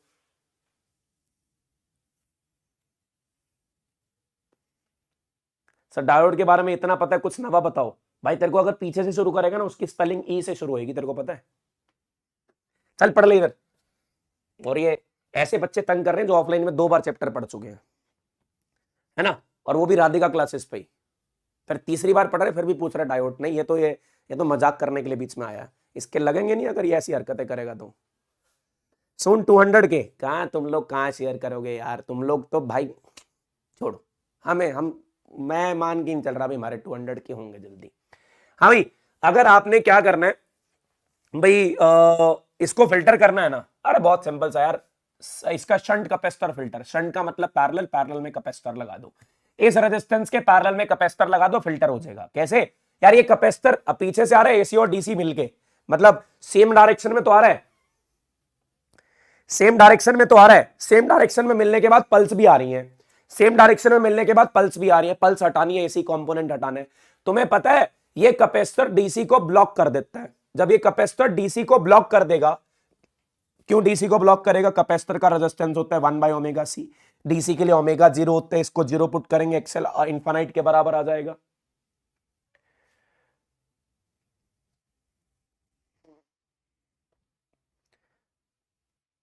ठीक है, एक्सेल इनफाइनाइट के बराबर आ जाएगा। भाई ये अपने अंदर से डीसी को पास नहीं करने देगा, ये अपने अंदर से एसी को पास करेगा। यहां से जाएगा डीसी और हमारे को स्मूथ आउटपुट मिल जाएगी, और हमारे को स्मूथ आउटपुट मिल जाएगी। Capacitor blocks DC and allow AC to pass through it. इसके अंदर से एसी भाग जाएगा और डीसी जाएगा रेजिस्टेंस के अंदर से, और हमारे को स्मूथ आउटपुट मिल जाएगी, और हमारे को स्मूथ आउटपुट मिल जाएगी।